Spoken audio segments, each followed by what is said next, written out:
राष्ट्रीय पिछड़ा वर्ग आयोग के बारे में हम आज जानेंगे। हमने कल आपको बताया था नेशनल ह्यूमन राइट्स कमीशन के बारे में। आज national commission for backward class के बारे में जानेंगे और एसटी कमीशन के बारे में भी हल्का सा ब्रीफिंग देंगे आपको। लेकिन राष्ट्रीय पिछड़ा वर्ग आयोग के बारे में विस्तार से जानेंगे क्योंकि इसका अभी हाल ही में संशोधन हुआ है और एक संवैधानिक संस्था से संवैधानिक संस्था बनी है। तो शुरू करते हैं। राष्ट्रीय पिछड़ा वर्ग आयोग एक संवैधानिक संस्था थी मतलब पहले थी, अब नहीं है, जो कि सामाजिक न्याय और सशक्तिकरण मंत्रालय के अंतर्गत कार्यरत थी। देखिए, सामाजिक न्याय और सशक्तिकरण मंत्रालय के अंतर्गत कार्यरत थी एवं एक संवैधानिक संस्था थी। मतलब इसका जो गठन किया गया था वो संसद के द्वारा पारित एक कानून के माध्यम से किया गया था। लेकिन इसमें एक संशोधन किया गया, वो संविधान संशोधन 2018 में किया गया था और संविधान संशोधन करने के बाद इस संस्था को एक संवैधानिक दर्जा दे दिया गया है, जिसकी मांग काफ़ी समय से उठ रही थी। ठीक है, तो ये संविधान संशोधन अधिनियम 2018 जो पारित किया गया, उसके माध्यम से संविधान का 102वां संविधान संशोधन किया गया और इस संविधान संशोधन के माध्यम से संविधान में एक नया अनुच्छेद 338B जोड़ा गया। 338B में ही राष्ट्रीय पिछड़ा वर्ग आयोग या national commission for backward classes का जिक्र किया गया, उसको एंट्री दी गई। अब राष्ट्रीय कमीशन जो पिछड़ा वर्ग कमीशन है, इसके एक संवैधानिक संस्था के बनने के पहले कुछ पृष्ठभूमि जान लेते हैं कि कैसे कैसे एग्जिस्टेंस में आया। तो इसकी पृष्ठभूमि में सबसे पहले हम देखेंगे कि 1950 में और 1970 में दो कमेटी बनाई गई। जिसमें 1950 की जो कमेटी थी उसके अध्यक्ष थे काका केलकर और 1970 में जो कमेटी बनी वो बीपी मंडल कमेटी थी। इन कमेटियों को जिम्मेदारी दी गई कि सामाजिक और शैक्षणिक रूप से पिछड़े हुए वर्गों के विषय में तथ्य इकट्ठा करे और उसके बारे में कुछ सुझाव दे ताकि किस तरह से इनके हितों का संरक्षण किया जा सके, किस तरह से इस वर्ग के हितों को और विकसित किया जा सके।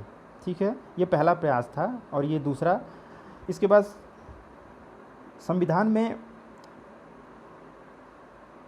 राष्ट्रीय अनुसूचित जाति आयोग का जिक्र है, वो आर्टिकल 338 के तहत आता है।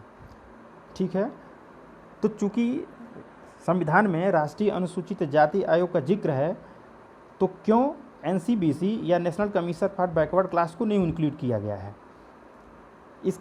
इसके लिए और मांग मुखर हो गई कि चूँकि उस संस्था को एससी कमीशन को एक संवैधानिक संस्था का दर्जा दिया गया है, इसलिए एनसीबीसी को भी एक संवैधानिक संस्था का दर्जा दिया जाना चाहिए।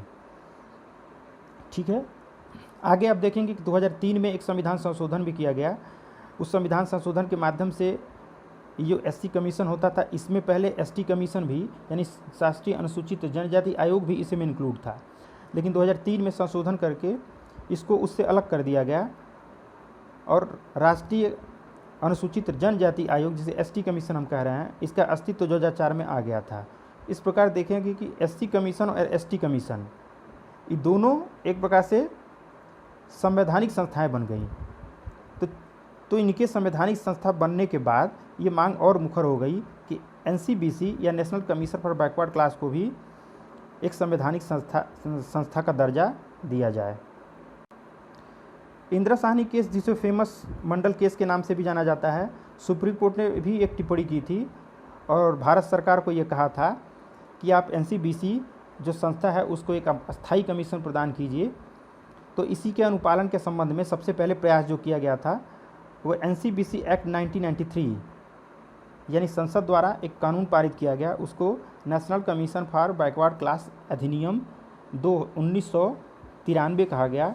उसके तहत राष्ट्रीय पिछड़ा वर्ग आयोग का गठन किया गया और इस तरह राष्ट्रीय पिछड़ा वर्ग आयोग एक संवैधानिक संस्था के रूप में सामने आया। फिर संसद में 2017 में 123वां संविधान संशोधन पेश किया गया।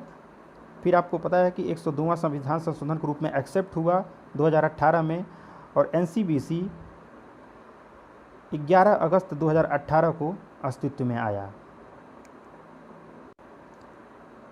ठीक है, तो अब अस्तित्व में आ गया तो इसकी संरचना के बारे में देख लेते हैं। यह एक बहुसदस्यीय संस्था है जिसमें 5 सदस्य होते हैं अध्यक्ष समेत। इसमें एक अध्यक्ष होता है, एक उपाध्यक्ष होता है और 3 अन्य सदस्य होते हैं। ये 3 अन्य सदस्य जो होते हैं इनमें से एक महिला का होना भी ज़रूरी है। और ये पाँचों के पाँचों सदस्य पिछड़े वर्ग का प्रतिनिधित्व करते हैं। ठीक है, इनकी नियुक्ति राष्ट्रपति के द्वारा समय समय पर की जाती है। इनके कार्य की अगर बात करें तो राष्ट्रीय पिछड़ा वर्ग आयोग सामाजिक तथा शैक्षणिक रूप से पिछड़े वर्गों के हितों की सुरक्षा करता है तथा उनके हितों को संवर्धित करने के सारे उपाय सुझाव समय समय पर देता रहता है। नेक्स्ट देखते हैं, पिछड़े वर्गों के सामाजिक एवं आर्थिक पिछड़ेपन के प्रगति का आकलन करता है। प्रगति का आकलन मतलब कि पिछड़े वर्गों के जो सामाजिक और आर्थिक पृष्ठभूमि से पिछड़े हुए लोग हैं और शैक्षणिक रूप से जो पिछड़े हुए लोग हैं उनमें किस किस तरीके की कमियां हैं, कौन सी ऐसी चीज़ें बाधा बन रही हैं जो उनकी प्रगति को रोक रही हैं, इस तरह की रिकमेंडेशंस ये आयोग करता है। ठीक है, इस आयोग के द्वारा तैयार की गई रिपोर्ट को राष्ट्रपति के समक्ष रखा जाता है। ध्यान देना है आपको, राष्ट्रपति के समक्ष रखा जाता है, फिर राष्ट्रपति इस रिपोर्ट को संसद के समक्ष रखता है। ये एनुअल रिपोर्ट होती है। ये एनुअल रिपोर्ट जो होती है राष्ट्रीय पिछड़ा वर्ग हर वर्ष तैयार करता है और उस रिपोर्ट को राष्ट्रपति के समक्ष पेश करता है और राष्ट्रपति उस रिपोर्ट को संसद के पटल पर रखवाती है और संसद में उस पर चर्चा या समिति के माध्यम से भी उस पर बहस होती है या इसको रिकमेंडेशंस को कानून बनाने में कुछ हद तक इस्तेमाल भी किया जाता है। तो ये हमने देखा पूरा राष्ट्रीय पिछड़ा वर्ग आयोग के बारे में, उसके कॉन्स्टिट्यूशनल स्टेटस के बारे में, उसके स्ट्रक्चर्स के बारे में और उसके फंक्शंस के बारे में। अब हम देखते हैं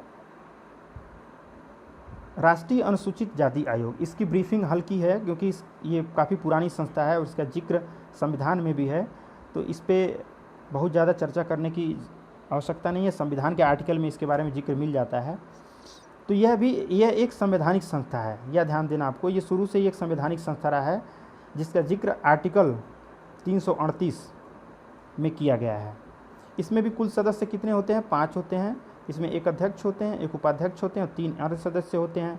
सेम वैसे ही जैसे ओबीसी कमीशंस के 3 अन्य सदस्य थे, उसमें एक महिला का होना ज़रूरी है और ये सारे के सारे अनुसूचित जाति का प्रतिनिधित्व करते हैं। यह ध्यान देना है कि राष्ट्रीय अनुसूचित जनजाति आयोग यानी कि एसटी कमीशन जो था पहले इसी आर्टिकल 338 के तहत आता था, लेकिन मांग उठी और इसका भी संविधान संशोधन किया गया 2003 में। इसको 89वां संविधान संशोधन कहा जाता है। इस एक्ट के माध्यम से अब क्या हो गया, ये जो आयोग है राष्ट्रीय अनुसूचित जाति, इसको बाइफरकेट कर दिया गया, मतलब इसको भी 2 भागों में बांट दिया गया।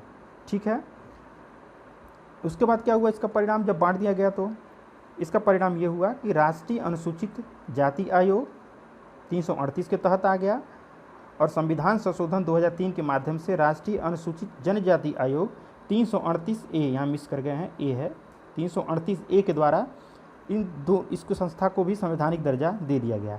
मतलब इन दोनों को संवैधानिक संस्था का दर्जा 2003 के माध्यम से दिया गया और जो राष्ट्रीय अनुसूचित जनजाति आयोग का एग्जिस्टेंस आया, अस्तित्व आया, वो 2004 में आया। ध्यान देना है, संविधान संशोधन 2003 में हुआ और इसका अस्तित्व कब आया? 2004 में आया। ये रहा पूरा आज का हमारा लेक्चर। आपको पसंद आया तो लाइक कीजिएगा और शेयर कीजिएगा और चैनल को सब्सक्राइब ज़रूर कीजिएगा। धन्यवाद, टेक केयर।